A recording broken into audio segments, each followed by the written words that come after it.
Williams, DPS Administration, Administrator of Information, Media and Broadcasting. Ladies and gentlemen, welcome to another edition of the Gambia Government press conference, the routine engagement to update the citizens on the deliveries of the government. You can say the last cabinet, one of the previous cabinet sessions that I was talking about, was focusing on delivery. So the social contract is about always coming and delivering. And Honorable Minister will give us an update of government's activities since the last press conference, to be followed by presentation by IGP Civil Mukhtar Ture, then interventions with P&A. We hope there's going to be a precise, productive session. Honorable Minister, welcome. Thank you very much, Mr. Chair. Good morning, everyone. Good morning, the IGP. Good morning, and thank you very much for accepting our invitation to participate in this very important press conference. Good morning, members of the press, also those watching from afar, and also those watching from home here in the Gambia. As part of our efforts to popularize government agenda, to bring government close to the people, to ensure reliable, accurate, authentic information is disseminated in a proactive manner, the Ministry of Information, Media and Broadcasting Services organizes this Monday press conference where I invite government agencies, departments, or ministries to come and interface with the media to discuss their vision, but also their achievements, but also their challenges, also to give the media the chance, the opportunity to ask questions, relevant questions that the public might want to know. And I've always maintained that the media is a critical conduit between the government and the people. The IG of police cannot go to every household, every hamlet, every village, every town, every ward, every constituency of this country, every region to discuss his vision, but also what the police are doing insofar as prevention and the solving of crime is concerned, but also to ensure that people and property are protected. But he can do it through the media. When he speaks to the media, this can be disseminated far and wide to the public. This is why we organize this press conference.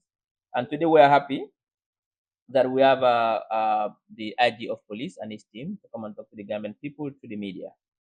But before we start, I'd like to give some updates from government. There has been a lot of updates, but I'll just look at the critical ones. One obviously is the celebration of the independence, Gambian 60th anniversary, so-called Diamond Jubilee, which was celebrated in grand style at the Makati Square on the 18th of February 2025. The president was in attendance, obviously, and he was host to two presidents, the president of Senegal, President Jomai Faye, and the president of Guinea-Bissau, President Omaru Embalo. It was a grand occasion, was a very sublime celebration, very interesting. Just an update. Now, the other one is that yesterday, the president launched the EU Youth Empowerment Project in the tourism and creative industry. This is supposed to ensure that the tourism sector is competitive, it is inclusive, but also sustainable. This will provide opportunities for young people, particularly in the creative industries, to bring in products into the tourism sector and also diversify tourism. If you could recall, in 2023, the president launched the Labor Act, which promises to provide 150,000 jobs. And this is part of the initiative to not only provide jobs for young people in the country, particularly because the project is focusing on women and youth, but also to ensure that we boost our tourism sector. The Ministry of Finance also and Economic Affairs hosted members of the African Development Bank's AFD higher management during a working visit this week. They briefed the president on their engagements in the Gambia and the positive impact that this has had on the lives and livelihoods of Gambians. Now, in another development, the Ministry of Health also received 30 new ambulances from Riders for Health to add to the existing fleet of the ambulances of the Ministry of Health. Currently, the global figure countrywide of the number of ambulances that is under the purview of the ministry or under the service of the Ministry of Health is over 170 ambulances. That is what the Ministry of Health has. Now, these new 30 new ambulances will add to that fleet to ensure efficiency in health service delivery. Now, the Head of the international idea, Dr. Mohamed Ibn Chambers, also was in town this week and paid a courtesy call to His Excellency the President to discuss the current draft constitution, which will be tabled in Parliament next month for it to be discussed by lawmakers and passed into our new constitution. He's here to consult with all stakeholders, including the opposition, the government, but also civil society and the media, to help towards our desire to bring in a new constitution. There is also a press release from the Ministry of Trade clarifying the importation of wheat flour. Just to be short, the clarification seeks to ensure and to be for it to be known to all Gambians that there is no embargo on the importation of flour into this country as being widely um, spread on social media. That there is no embargo, and that is what this press statement was seeking to clarify. Finally, the president also, as part of the celebrations of Diamond Jubilee, the president has been very busy in inaugurating and commissioning new projects, but also laying foundation stone for new projects. If you recall last week also, the president commissioned the new 225 kVA substation, one of the, it's a very modern energy infrastructure here at Jabang. At the same time, also in the same weekend, the president also commissioned the new Battle Harding Highway, which is now done, the 22-kilometer Battle Harding Highway, but also use the opportunity to lay foundation stone for the third phase, which will now see the side and the service roads being built into 4 lanes, two on this side and two on this side, a flyover bridge at Sukura Jabang traffic light, new roundabouts, but also street, how do you call it, security cameras to ensure public safety, but also to ensure road traffic safety. So these are, there'll be more inaugurations. Today, the president is in Kunkutan Keita this morning to inaugurate new classroom blocks in that particular community. The president also inaugurated new blocks at the shelter home here in Bakote last week, Friday, both for the old people's home, but also for the orphanage as well. So as we go, the whole 2025 will be dedicated to commissioning new projects that were undertaken by the government, but also lay foundation stones for projects that will be implemented by the government. Remember, the president has made a pledge that 2025 is a year of delivery, and the government has promised to deliver, particularly in critical projects. Like water infrastructure is currently being expanded across the country. Communities that had not had water before, clean running potable water, now they have been having access to water, but also electricity expansion in line with our goal to achieve universal access to electricity by end of 2025. Communities are benefiting from this electricity expansion as well. In addition to education as well, to ensure every Gambian, no matter where you are, even in the last village of this country, will have access to quality education. We are building, the president is building classrooms. Over 6,000 classrooms have been built since the coming into power of His Excellency the President. Healthcare facilities have been expanded as well. That is also ongoing. And also road infrastructure. We built over 1,000 kilometers of roads, close to 1,000 kilometers of roads, over almost 110 kilometers of roads. It's either already being built, completed, or is currently being built. This all in line with the president's agenda to modernize and transform this country. So those are the updates from the government, and I'll hand over back to the chair. Thank you. Thank you so much, Honorable Minister of Information, Media and Broadcasting, Dr. Ismail Assise. Really impressive, and more, I'm impressed by the launch of this project on creative industry, which is closer to my heart. Many young people have been talking about working in the music, performance, and film, cinema, pottery, and all other areas. And this project is really timely. And then during the NICOP, National Youth Conference, one of the recommendations that the youths, presented to the government was to advance the creative economy. I'm glad. And apologies that I've been talking about CISA. Coincidentally, I spent the whole weekend working on the Masani CISA project. No wonder the name CISA is still being echoing in my mind. I think it's timely. Thank you so much. I would like to transition to the IGP. We're following the progress of the ongoing security sector reform. A lot of development has been taking place, and then the Inspector General of Police, Sidi Mokhtar Toure, the Press and Public Relations Officer, Umru Musa Sisao, members of the fourth estate, the media, I greet you all. Good morning to everybody. Assalamu alaikum.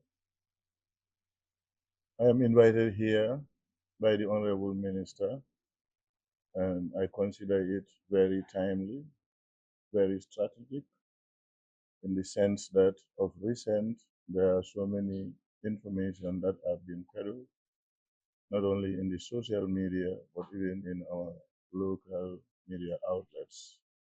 And I think it's a very good opportunity for me, in my capacity as the Inspector General of Police, to possibly try to clarify some of those informations and to update the general public, the Gambian populace, and other residents that are in the country here about the current projects and programs and the transformative agenda ongoing in furtherance to the ongoing security sector reform that the country is witnessing. And there we go. 25th February 2025. In recent years, the Gambia Police Force (GPS) has advanced significantly by focusing on modernization, capacity enhancement, and international relations. Here I want to catalog some of the achievements the force has undergone. Strategic vision and direction. Considering the past authoritarian legacies and the need to address them, the security sector reform objectives, a new strategic vision was crafted in very clear terms to guide personnel from the IGP to the most junior personnel on our day-to-day police duties. The Gambia Police Force Strategic Vision, embedded in the Strategic Plan 2024 to 2028, and the Gambia Police Force Doctrine is to be professional, accountable public service, respecting human rights and the rule of law. Key elements in the statement. Professionalism. This signifies that every police officer must do their utmost in line of their duty, not only in conformity with the laws, but must also do so effectively and efficiently to satisfy the security and safety needs of the populace. Strategy. The Professional Standard and Human Rights Unit monitors through announced and unannounced spot checks to rectify and, where necessary, escalate issues of unprofessionalism to the Office of the IGP for redress. They report to the Office of the IGP directly to minimize any possible interference.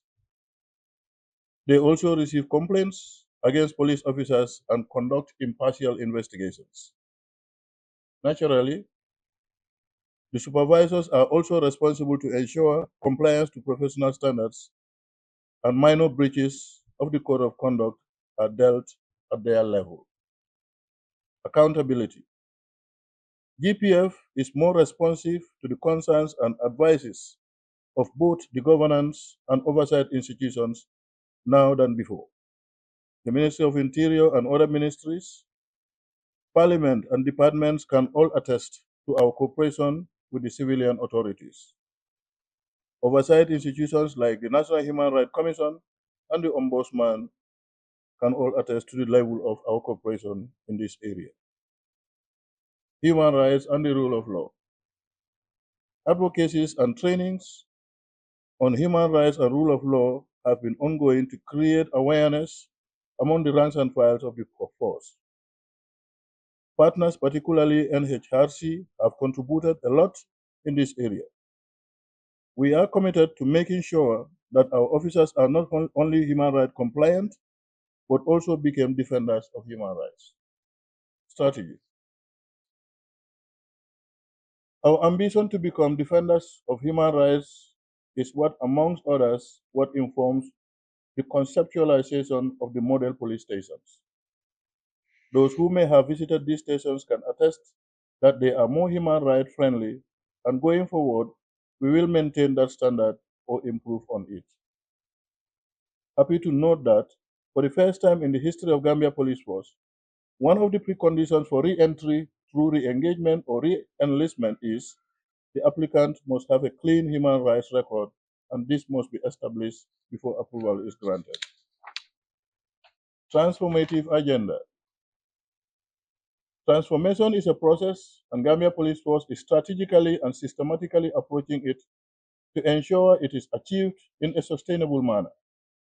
In this regard, the following are given prominence: legal and regulatory framework. It is common knowledge that we have been relying on the Police Act as one of the primary legal framework for Gambia Police Force, and this instrument is more than 60 decades old. Therefore, we saw the need to develop a new one which is reflective of the current realities as far as security and general policing governance is concerned. In addition, we have developed and now operationalizing more than 20 legal and regulatory frameworks in the form of policies that were in existence previously. These includes and are not limited to the following: the Strategic Plan of 2024-2028, the Police Doctrine, Code of Conduct for Gambia Police Force, Arrest and Detention Procedures Manuals, the Recruitment and Selection Policy tested during the selection of the current police badge on training, strengthening of internal governance structures, the Promotion Board, the Training and Development Committee, otherwise known as TRADOC, the Procurement Committee, the Contracts Committee have all been set up to enhance transparency, fairness, accountability, and the judicious use of the meager resources at our disposal. For instance, the Promotion Board, which for the first time during the last promotion of senior officers conducted mid-2024, included senior officials of the Personal Management Office in the process. For the TRADOC, which is the Training and Development Committee, it does not only examine issues of training and capacity building from a technical point of view to advise the Office of the IGP, but also supports our human resources to ensure the availability of priorities on training based on identified gaps. Capacity building. Trainings conducted. Members of the Gambia Police Force continue to enjoy training programs locally and internationally in the various areas of policing. In the year under review, which is 2024 alone, 3,402 officers benefited from solid training programs such as organized crime, investigations, human trafficking, human rights and related matters, gender and leadership, public order management, crowd control, anti-corruption, to name just a few. We are not at ground zero when it comes to competency in terms of skills and knowledge, but there is need to regularly maintenance to retain and keep up pace with the crime trend.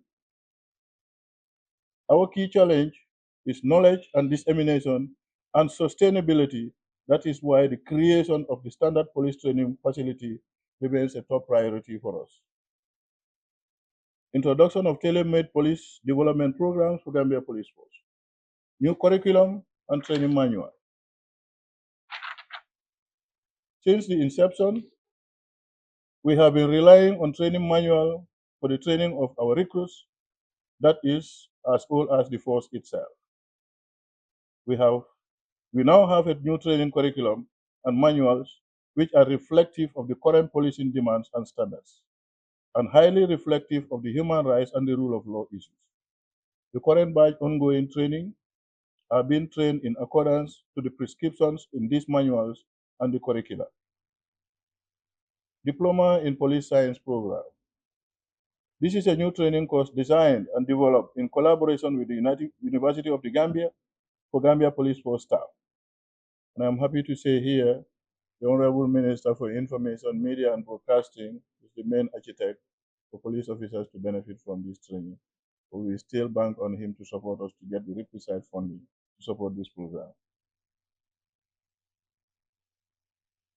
The program will be administered and run collaboratively with the University of the Gambia as soon as funding is available. Forensic capabilities. A significant milestone in the establishment of the first fully functional forensic DNA laboratory, enhancing investigative efficiency and expediting case resolutions. We will continue to enhance our forensic capability through acquiring more equipment and training. Equipment enhancements.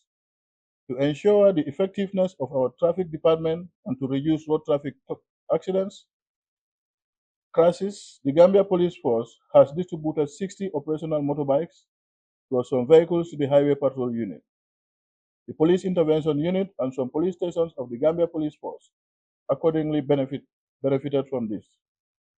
Additionally, in 2024 alone, 132 pieces of office furniture have been allocated to various police stations to improve the working conditions of our colleagues. International recognition, cooperation, and partnership. The Gambia Police Force was honored with the Best National Police Force of West Africa 2023-2024. This award reflects the commitment to the excellence in law enforcement and security management.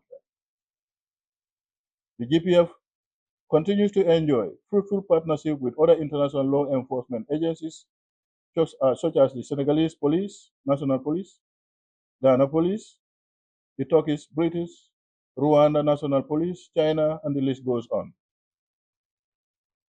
Gambia is not an island and therefore needs to cooperate with other counterparts to particularly combat transnational organized crime and also exchange best practices in policing.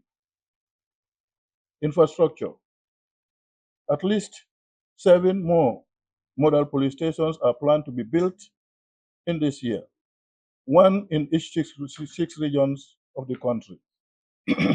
One will be built in Bukama, Yarasoma, Basse, Sami Karantaba, Makamasire, Parafenye, and elsewhere. These stations, like the two in Serakunda and Bundung, will be the standards going forward. Crime and crime prevention measures. Strengthening of robust patrols. We have recently intensified our patrols to detect criminality. Deployment plan. To effectively combat crime, we are re-strategizing our posture countrywide with the help of our first ever deployment plan. With this plan being rolled out, there will be enhanced visibility of police officers countrywide and enhanced access to police services. Before mid-March 2025, the public will begin to see this happen, and we are confident it will lower crime rates significantly. Way forward. New police facility. This is needed to sustainably build capacity in a more cost-effective manner. Enhancing forensic and ballistic capabilities. The Gambia Police Force plans to collaborate with government and international partners to provide specialized training for officers and procure advanced tools for forensic units. Improving mobility and infrastructure. Efforts are underway to address mobility challenges by distributing additional motor vehicles to major police stations. Plans are also in the offing to include constructing 6 additional model police stations, as earlier mentioned, in various regions. This is being supported by our international partners, mainly the GIZ. Digital transformation. The imminent launch of the Police Integrated Information Management System, PIIMS, aims to digitalize workflows and records management, enhancing operational efficiency as well.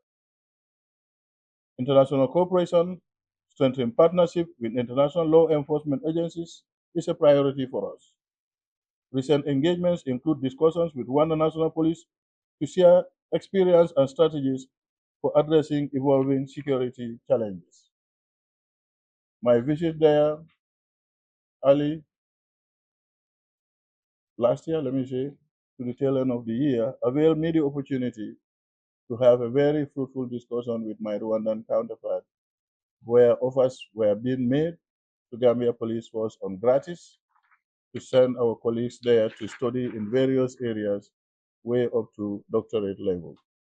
This opportunity, we intend to exploit it, and hopefully all goes well.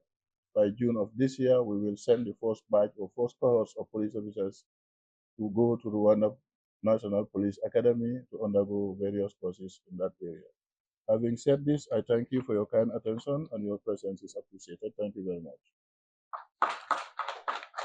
What can you tell us regarding about these two accidents happening right now between Binda and Bahum that you just released, just not let go on a bit regarding about the comment that you made in Kenya? Wanted to use the word intimidating, not intimidate, right? If I can correct you here with your understanding.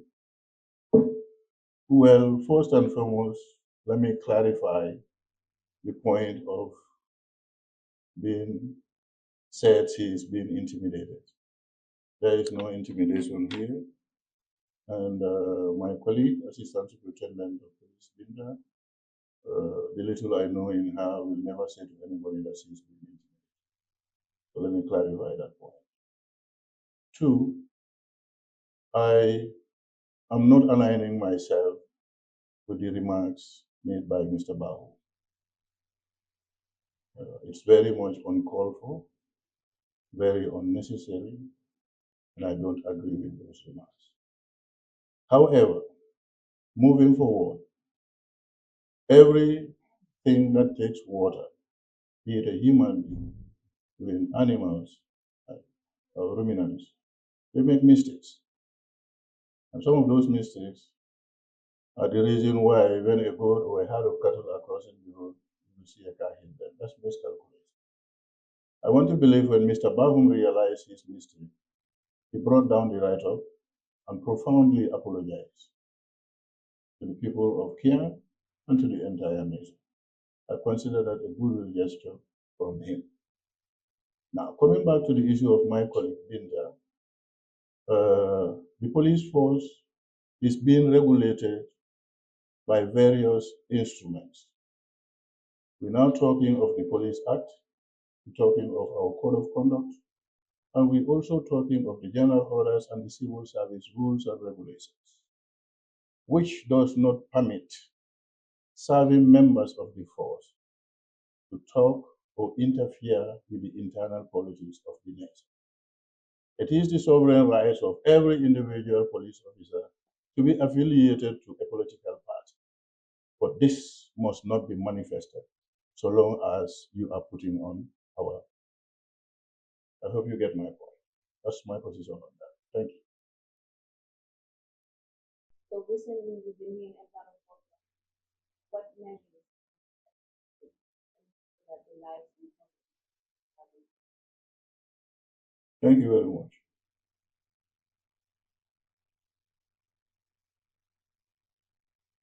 From a media house, I'm sure you are also following developments.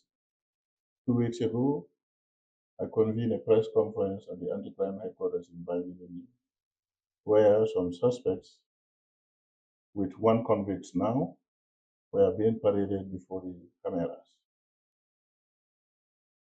They are all Gambians except one.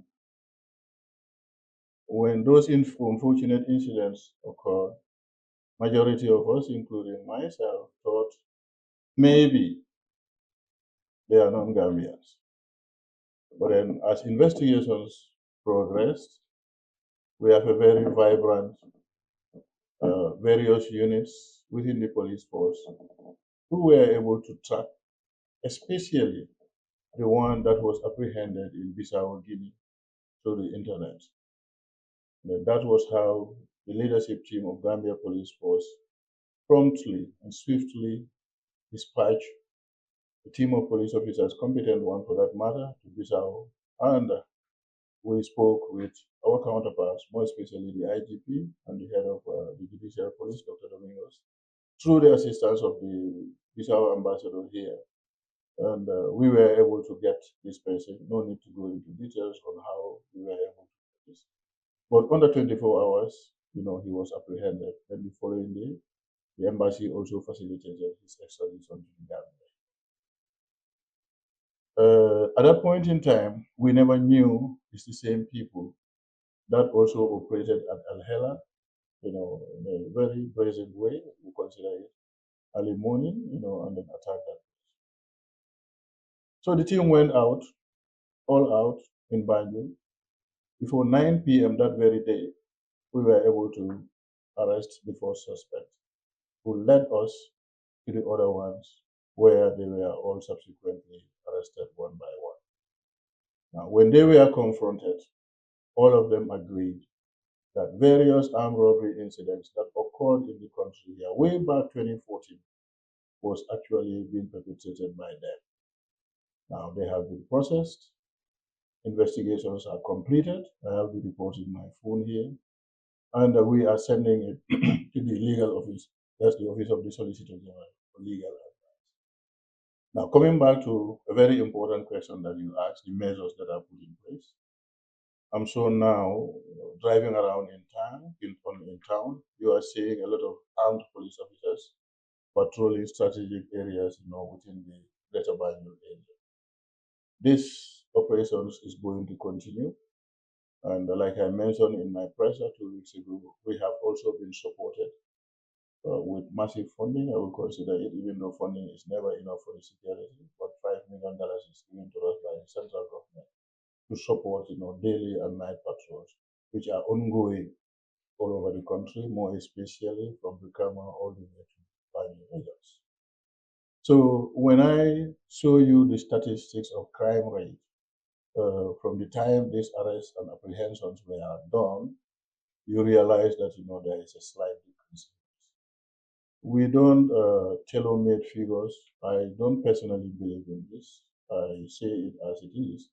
And if the statistics or the figures are on the rise, even though it would not be to my interest, for that to happen, but I will definitely share this with the media so that every Gambian is given the correct and credible information as it relates to some of these things.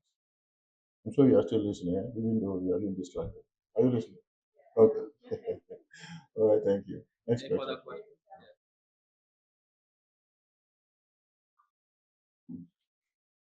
Radio and television services. Inspector General of Police, truth to be told, the efforts of the Gambia government, police per se, cannot be overlooked when it comes to security.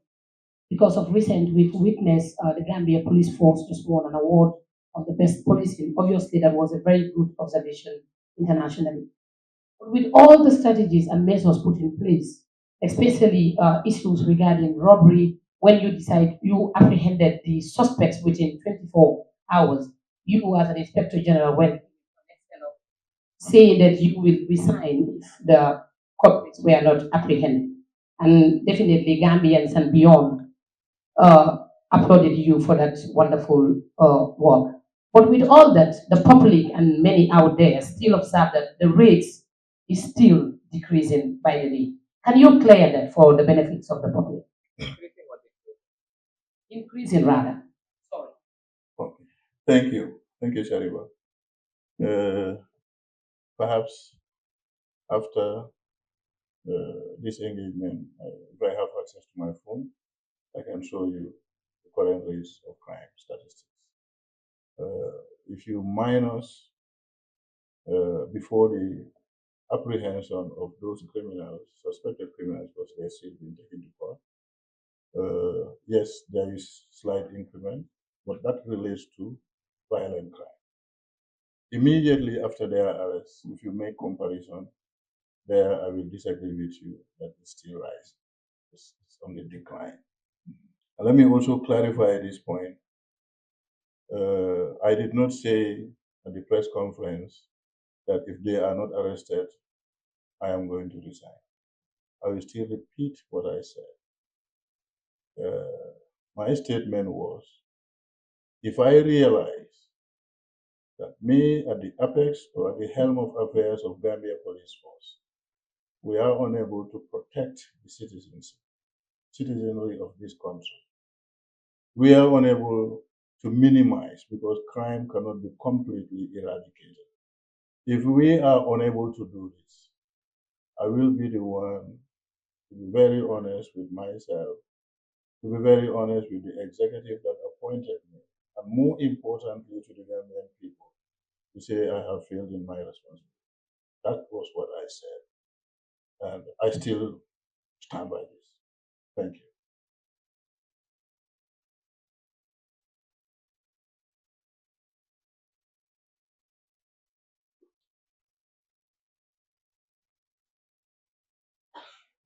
Good morning, Ajib. My name is Kokapam from QTV. We recently see most of this armed robbery are done with using vehicle without number plate and tinted glasses, and we still see people driving their cars with tinted glasses and without number plate. What are the police doing to tackle that? Also, we see kids doing stunts all over, and sometimes it's unsafe for the general public, and they do it in a public places. What are the police doing on that? Thank you.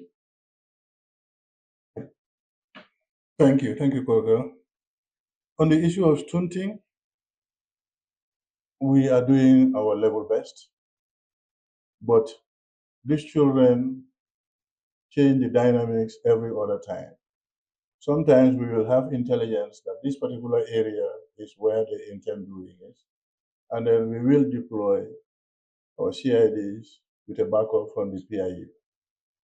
But then sometimes that's just a decoy. You realize that they will move to another location. When we go there, by the time we reach, they have dispersed. But a lot of arrests were made on some of them. More recently at Busubi, where 10 of them were arrested and they were taken to court. But come to think of it, uh, does those children have the financial muscle to buy cars for themselves? The answer is definitely a resounding no. What I'm trying to drive here at, those children are children of people, you and I, and somebody else. They come from very decent and reputable homes. Why are we as parents allowing our children to indulge in such kind of thing? To me, that discipline should start from us as parents to our children. I have grown up children, but you will not see my children, behaving like this. So we throw that challenge back to the general public and parents of some of those children. But then again, the second question of unnumbered vehicles and vehicles with tinted glasses.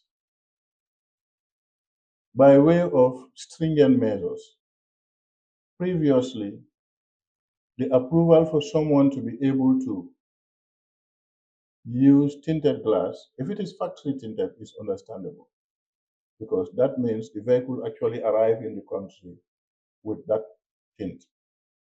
So to avoid discomforting the owner, if you should ask him to remove that, that may even affect the glass. But then the ones that are man-made, you go to Kairaba Avenue, they can easily do this for you. It's not accepted, it's not supposed to happen. Believe me, the cost for someone to have a tinted glass is $15,000. Why must someone go all out to pay $15,000 just to get a tinted glass? When you could have been driving that car, free, with your glasses, all transparent, you go anywhere you want to. So you also realize that, and I said this during my last press conference, the major abusers of this tinted glass or unnumbered vehicles are my colleagues in the security fraternity. And I can tell you, a good number of them were arrested with their vehicles where they were fined on the spot before they can get away with their cars. And we also ensure that the number plate is pasted, before you leave the mobile traffic office or any police station where the vehicle was parked. So measures are actually put in place. The enforcement aspect is ongoing, but then it's still a bit of a challenge, I must admit. But hopefully, we will be able to get out the rules, on that matter. Your question is appreciated. Thank you.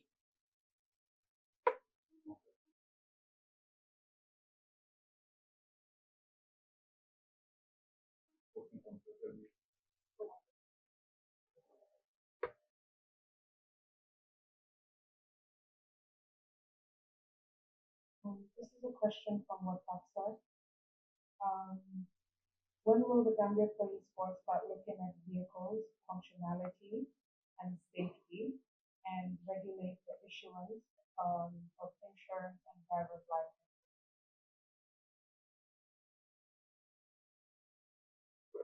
Thank you. Currently, I have received a good number of proposals from various companies or interested groups to enter into a BOQ with government so that we can have some of these things being rolled out by way of effective and proper traffic management. And discussions are ongoing, but these are areas that the police don't have complete control since it's a BOQ. It must have to be escalated to my ministry, that's the Ministry of Interior.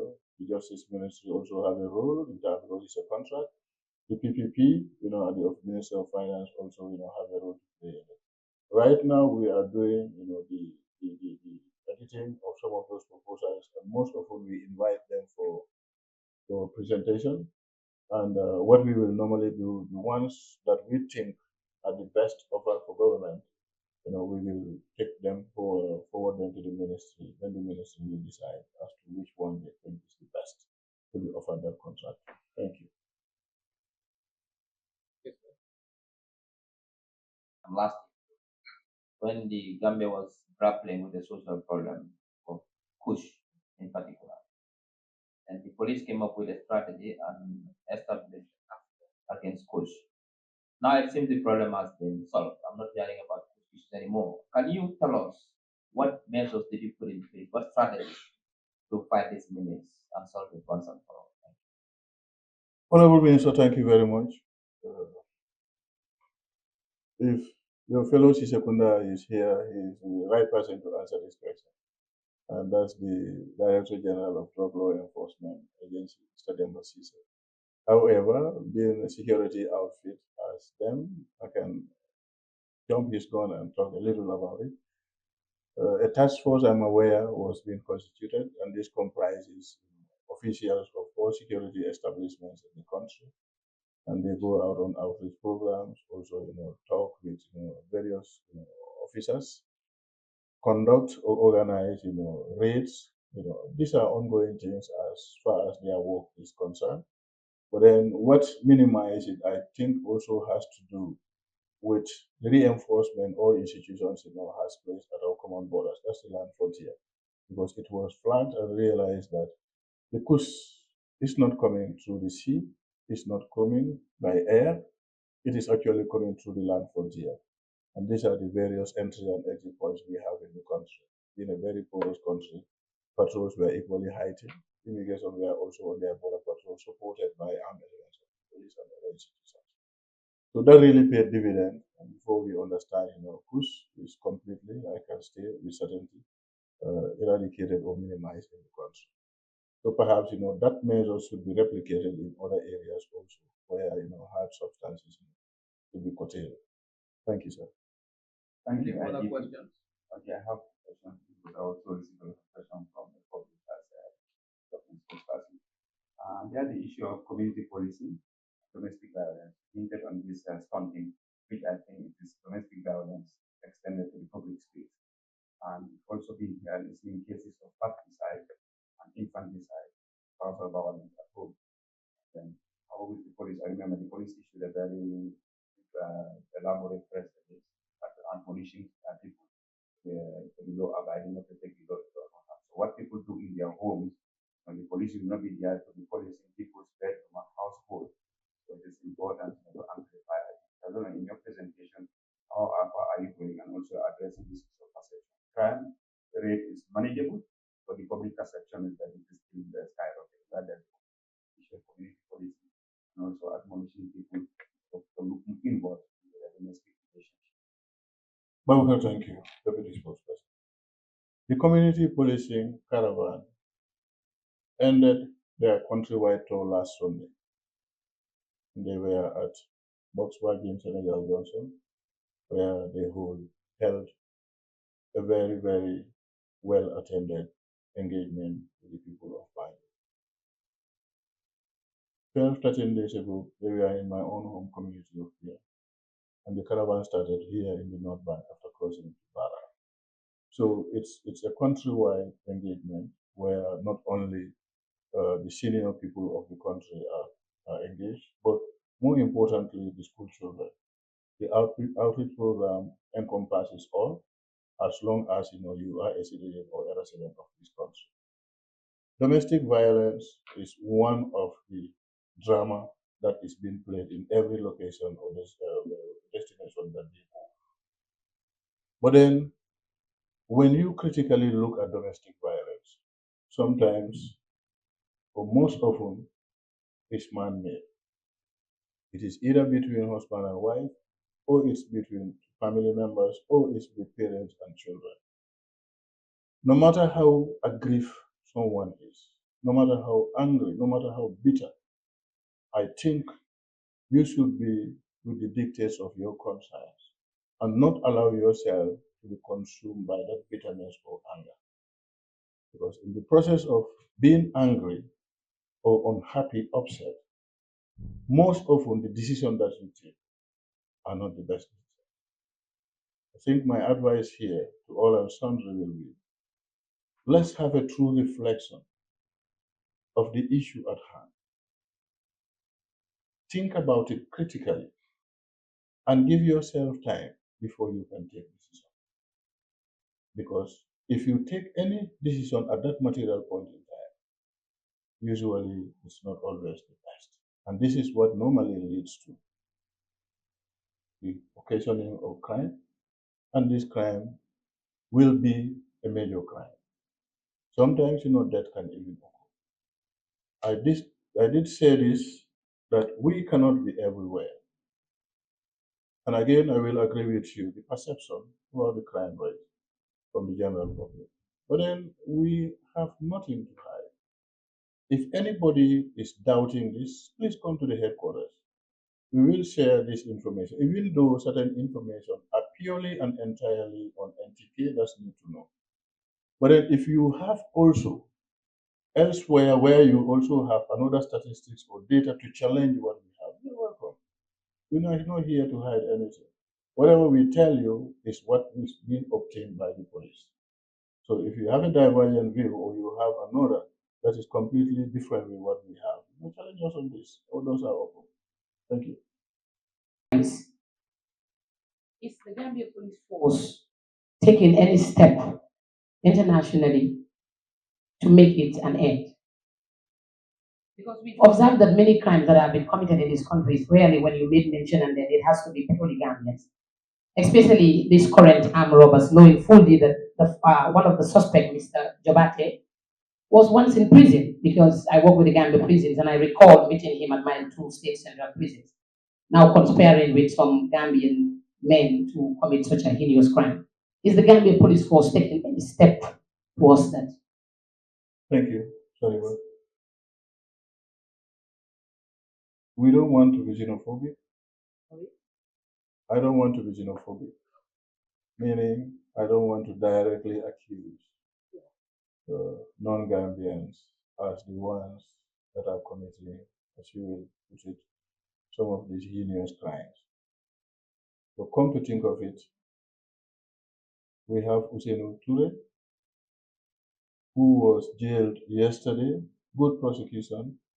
He is to serve 10 years on armed robbery at Barato. You have Ansumana and Sujaju. You have Abdullah Jallo. You have Omar Seka. These are typical Gambian names and Gambian citizens. And then you have one Luseni Jabati, an Ivorian married to a Gambian sister. How many of these did I call that are Gambians? 4. And we have one non-Gambian, but a West African. So when you dissect that trajectory, you will realize that actually we also have bad elements within our midst. Now, the issue of non-Gambians committing or perpetrating some of these violent crimes, I think somehow this statistics or the profiling of these people goes to allay some of those concerns. To say it is not only non-Gambians that are committing these violent crimes, but our own compatriots also are complicit in this. Like I said earlier, that investigation is completed, and I was reliably informed before walking into this room that that docket will be shared with the Ministry of Justice today for legal opinion. Usually, when we write, we put up our recommendations, and most often they tend to agree or accept, most of the recommendations that we put in the report for them to be able to prosecute.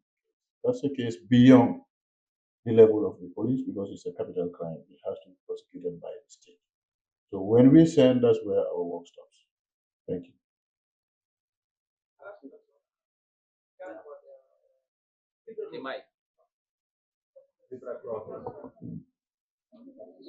Thank you so much for my last question.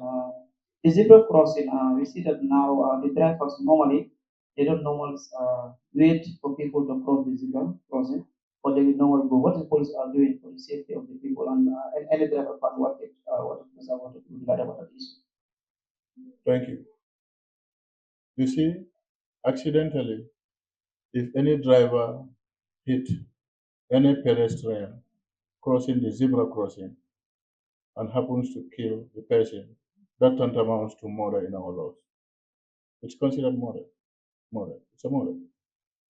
No matter how much you are in a hurry, if you see a pedestrian crossing the road, it is your duty to wait for him or her to cross that you can proceed on your journey. But if you check most of the locations where we have the zebra crossing, sometimes also they are adhering to it.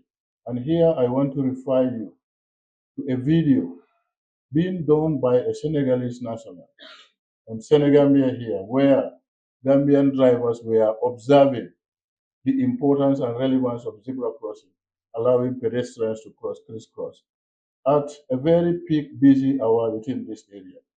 So that is also a credit to Gambian drivers because they were actually recognizing some of these things. But then you don't expect what was happening here to be everywhere in the country. But some of these things are gradual, young man.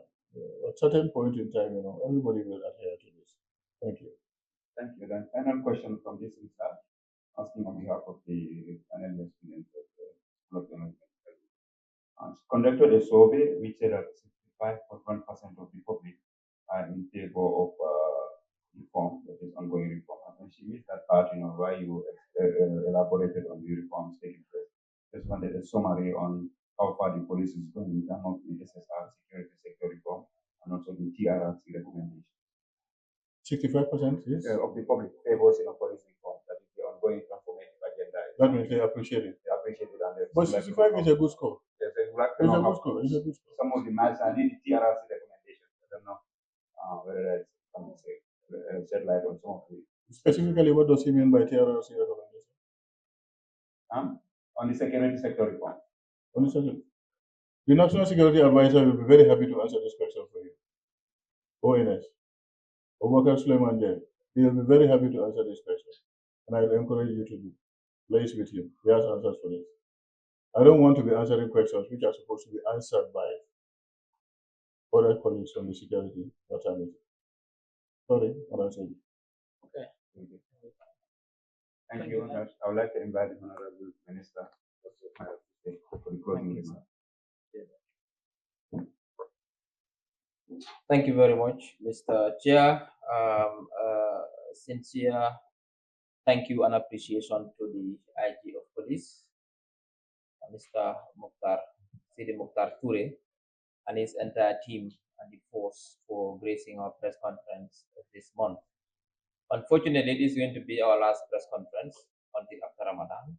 There will be no press conference in March because I think the whole March will be Ramadan, and we'll organize another one sometime in April, perhaps first week in April. We'll inform the media as to which agency or department or ministry is coming to that particular press conference. And like we say, the ministry's mandate is to ensure that the public is well informed about government policies and projects and activities.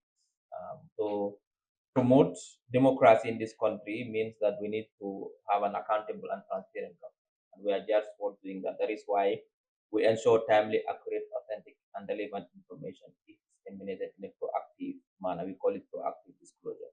We don't wait for the public to ask questions and we react to those questions. We create the environment so that there is transparency, so that the public is well informed. And this is the purpose of this press conference today. The police, through the IG, was very clear in their vision, which focuses on capacity building. building the capacity of the police, their competence. In order to build a professional, ethical police force, you need to first build the capacity of the police. You need the right men and women to join the force with the right attitude and the right ethical orientation. And that is what the IGP is doing. That's how you build a police force. And everything else will fall in place. Without the right men and women with the right attitude and the right mindset, no matter what policies, what strategies, being operational administrative, you will not succeed. And I think the IG was very clear in terms of the drive, the initiatives they are putting in place to train and have a competence, not only to attract the best brains, but also to retain them and motivate them. I think that's what they've been doing. And I think you've been talking about it. Fortunately, I'm from academia and I had a lot of former students who studied at the university with degrees and master's programs who are now going into the force, which is unprecedented. Before, and that's one, the spokesperson sitting there, Mr. Sisa, is one of them. Before, when we talk about the police force, we're talking about the Form 5, grade 12, primary 6. But now it's changing. The police force, the face of the force is changing now. And we thank the IGP for that, for his leadership, but also the previous IGP as well, who's currently Minister of Interior, also his leadership. And I think when the new IG came, he did not deviate from that vision, that broad vision of the police. That is how institutions work. It's not personal, it's by the institution. So when he also goes to serve somewhere else, the one who will replace, he's already continuing with the same vision, with the same framework. And that is leadership. That is why I commend his leadership, the way he is running the force. And I'm just sitting here going through the comments on social media, and I think almost 90% are saying that he's the best IGP. I mean, that's the open ground. That's what they are seeing, and they commend you for your work. I think every Gambian is happy. The perception out there needs to be debunked. We have the data. Crime rates have gone down at every level, both violent crime, petty crime, domestic violence. All these figures are going down now as we speak. The police is, if you look at the Battle Harding Highway, you see the patrol vehicles, they are everywhere. And sometimes I see even them stopping vehicles on the highway, putting them aside. Very professional. So thanks to your leadership, Mr. Honorable Mukhtar Sidi Toure and your entire force. And thank you, members of the media, and thank you, my own team, Ministry of Information, the two DPSs who are here today, Williams and Kinte, and also all our staff who are here today. But also special thanks to my brother. There was a breakdown in communication, and he did not receive the message that he would share this event as he normally does. He got to know about it this morning when he was in his way to work, and he had to divert and come here. That shows his level of commitment to this initiative. Otherwise, he would not have come. So we thank you very much for that, and we apologize for the breakdown in communication. And thank you to all members of the staff, the media, the cameramen, the producers, everyone. I wish you all a very pleasant Ramadan. It's going to be a very difficult period for some of you. For me, I'm fine. I can handle it. But I, I feel sorry for the I know he'll take leave this whole month. He won't come to work. But on that note, thank you very much. Until we meet again next month, I wish you all a pleasant